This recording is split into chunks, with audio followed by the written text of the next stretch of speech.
I just wanted to show you the new arrangement of the Islamic Republic because there's some structures have changed. And Ali, you were right about something, and I was wrong about something. Okay, so this is the supreme leader up here. Actually, let me do it with visuals.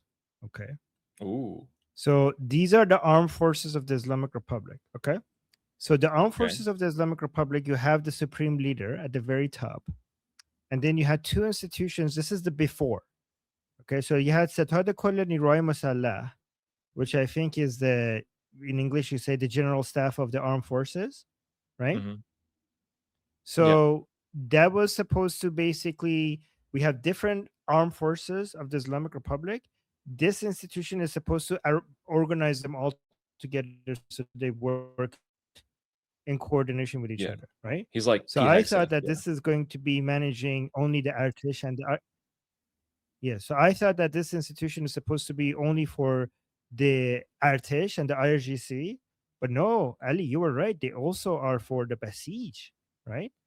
So they control four different institutions: the Artesh, the IRGC, Faraja, which is basically kind of like the police, and the Basij. So they're supposed to coordinate all four of these together. And then we had this other institution called Dargah Markaziya Khatam Al-Anbia, or Khatam Al-Anbia for Mm-hmm. short. And that was the institution that had, it was only for the Artesh and Sepa and the IRGC, right? So Yeah. this one was basically had control over two of the armed forces, right? So what just happened is Ali Abdullahi, who was in charge of Khatam Al-Anbia, was also they made him also in charge of this the general staff of the armed forces, this institution over here. Okay, and then this was the before picture, and now this is what the after picture looks like. Okay, so now this is the after. So they're merging those two institutions together.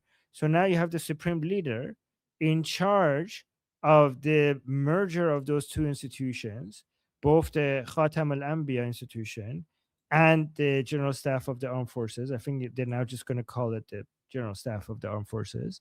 And through that, this institution is now in charge of organizing and optimizing and coordinating all the armed forces, which is the Artesh, which is being led by Amir Hatami, the IRGC that Vahidi is in charge of, Faraja, which is kind of like the police that Radan is in Mm-hmm. charge of, and Basij, which Hossein Taeb is in charge of. And a lot of people are thinking that this merger is with the intention of eventually also merging IRGC and the Artesh together and turning them into one unit. Yeah. And that's going to be very problematic. I mean, can you guys try to imagine if the United States tried to merge the Marine Corps and the Army? That is an issue. And that's the United States. It wouldn't, it's not impossible. They can do it. But now imagine a failing IRGC and Iranian army trying to merge together. These guys are starving of resources. Yeah. It's not gonna look too pretty. They're gonna have to cut off a bunch of limbs and retain some of their core capabilities here, but it's the best they got here. It's not a bad move. You know, It's really not. so, yeah, some people argue that in dictatorial regimes with less accountability, it's going to be easier to do in when you don't have when you have less accountability. In fact, they might be able to quickly remove a lot of the fat and just cut out all of the inefficient parts. We don't know. But did this chart help? Like, is this a Yeah. good way of visualizing all of this? Mm-hmm. Let us know in the chat. But good point. Yeah. Yeah, we also put this in here. We also have this if you guys want as well. Ooh. That one's in Farsi. This one's pretty much the same exact thing in English if anyone just wants to quickly skim through it. So you have Supreme Leader, just as Armin said. Then you have Ali Abdullahi, the Armed Force General Staff, kind of like Hegseth at this point. Then you got like the IRGC Commander in Chief, the Army Commander in Chief.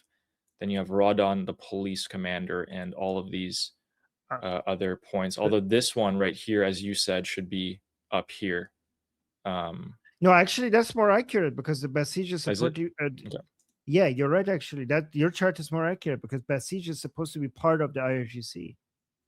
We should actually grab this guy, Hossein Taeb, right here, and just put him right there. That would be accurate as well. Yes.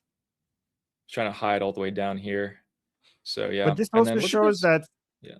This also shows that the charts doesn't actually show how powerful you are, right? Because Hossein Taeb Correct. seems to be under the order of Vahidi, and Vahidi seems to be under the order of Abdullahi, but it's the other way around. Hossein Taeb is more powerful than Vahidi and Abdullahi, and Vahidi is more powerful than Abdullahi. So the charts misrepresent how influential people are. Correct. So we just identified everyone who may have to go. You know, they might. Yes, They might have to everybody. go. All of them. Everybody in the chart. Here is the we said all of that, so you guys can realize this is how they regrouped and reformed. This was a power struggle the entire time, with one faction maybe dropping in power for a bit and rising back up. These are the guys who currently have the most amount of power. Ghalibaf has fallen from power at the moment, and they didn't even need to pull him down. They actually just needed to appoint people who are against Ghalibaf, and by relativity, Ghalibaf is weaker. So yeah, I hope CENTCOM took some notes from us there. I'm saying that completely sarcastically. Oh man. Here's one other thing. We can quickly summarize a new person for you guys. There's a guy named Hejazi. Hejazi is also New pretty character important. unlocked. New Yeah. character unlocked. Yes. Hejazi is you guys know Game of Thrones, like, you know, Littlefinger, but competing with Littlefinger was the bald guy. What was his name?